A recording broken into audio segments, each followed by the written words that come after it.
नमस्कार दोस्तों, 365C में आप सभी का स्वागत है। अगर आप एक सिविल इंजीनियर हैं या फिर सिविल इंजीनियरिंग की पढ़ाई कर रहे हैं यानी कि स्टूडेंट है, तो आपका टॉपिक आज आपके लिए बहुत ही इंपॉर्टेंट और महत्वपूर्ण है। आज के टॉपिक में हम बात करने वाले हैं आरसीसी यानी कि रेनफोर्समेंट कंक्रीट के बारे में। तो अगर हम बात करेंगे आरसीसी क्या होता है, तो आरसीसी एक मिश्रित सामग्री है जो कंक्रीट, सीमेंट, रेत, एग्रीगेट और पानी को स्टील में रेनफोर्समेंट करके बार या जाल के साथ मिलाकर बनाई जाती है। अगर हम बात करें कंक्रीट की प्रॉपर्टी के बारे में, तो कंक्रीट जो है कंप्रेशन में मजबूत होता है लेकिन टेंशन में, खिंचाव में कमजोर होता है। लेकिन वही स्टील जो है टेंशन में भी मजबूत होता है। तो दोनों को मिलने से हमारा जो आरसीसी है, रेनफोर्समेंट कंक्रीट है, जो दबाव और खिंचाव दोनों में मजबूत हो जाता है, क्योंकि उसके पास कंक्रीट और रेनफोर्समेंट स्टील बार दोनों का प्रॉपर्टी मिल रहा है।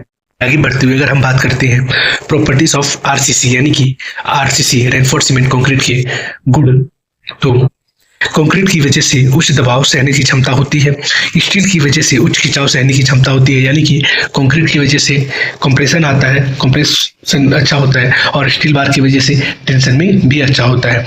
टिकाऊ और आग विरोधी होता है, यानी कि जो हमारा आरसीसी होता है वो स्ट्रेंथेबल है, ड्यूरेबल है और फायर रेजिस्टेंट भी है। अगर हम बात करें आरसीसी को हम किसी भी आकार में ढाल सकते हैं, जैसे स्लैब में, बीम में, कॉलम में, फाउंडेशन में इत्यादि।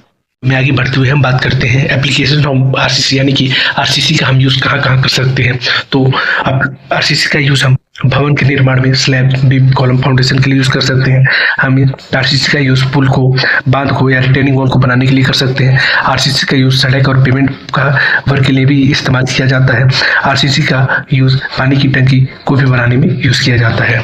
वीडियो में आगे बढ़ते हुए हम बात करते हैं एडवांटेज ऑफ आरसीसी यानी कि आरसीसी रेनफोर्समेंट कंक्रीट के यूज करने का फायदा। तो आरसीसी जो मजबूत होता है और टिकाऊ भी होता है, यानी कि RCC has more strength and durable. Steel structure की तुलना में किफायती होता है, यानी कि मजबूत होता है, अच्छा होता है। जो हमारा आरसीसी होता है इसमें मेंटेनेंस कॉस्ट कम होता है या फिर मेंटेनेंस कम करना पड़ता है, और इसमें आग और मौसम प्रतिरोध भी होता है, यानी कि ये फायर आग लगने पे भी कुछ नहीं होगा, बारिश के मौसम में भी कोई फर्क पड़ने वाला नहीं है। क्योंकि ऐसा भी है कि अगर हमारे कंक्रीट पे या आरसीसी पे जितना अच्छा क्यूरिंग होगा उसका मजबूती और ज्यादा बढ़ता है। में आगे बढ़ते हुए हम बात करते हैं आरसीसी के डिसएडवांटेज यानी कि आरसीसी यूज करने के नुकसान। तो स्टील स्ट्रक्चर की तुलना में भारी होता है, यानी कि आरसीसी जो होता है कि स्टील स्ट्रक्चर का, जहाँ पे आप प्योर स्टील का यूज करके बिल्डिंग बना रहे हैं और एक हम आरसीसी को यूज करके बिल्डिंग बना रहे हैं, तो जो हमारा आरसीसी वाला बिल्डिंग है वो ज्यादा हैवी होगा और ज्यादा टाइम लेगा as compare to steel structure building. इसके अगर हम आरसीसी यूज कर रहे हैं तो इसमें एक स्किल लेवल की जरूरत होती है, यानी कि कुशल मजदूर की आवश्यकता होती है। और जो हमारा आरसीसी होता है इसमें प्रॉपर टाइम पे, प्रॉपर ड्यूरेशन के लिए क्यूरिंग करना भी जरूरी होता है। प्रॉपर क्यूरिंग नहीं करते हैं तो हमारे आरसीसी में, हमारे कंक्रीट में दरार आ सकता है, जिसे हम क्रैक भी बोलते हैं। फिर हम जाते जाते बात करें कंक्लूजन के बारे में, आरसीसी के कंक्लूजन के बारे में, तो दोस्तों आरसीसी आधुनिक निर्माण की रीढ़ है। जो आज की ऊंची इमारतें, पुल और इंफ्रास्ट्रक्चर आरसीसी के बिना सोचना भी मुश्किल है। यानी कि आज की डेट में मैक्सिमम आरसीसी का यूज हो रहा है, खास करके अपने देशों में। अगर आपको यह वीडियो पसंद आया हो तो 365C को लाइक करें, शेयर करें और चैनल को सब्सक्राइब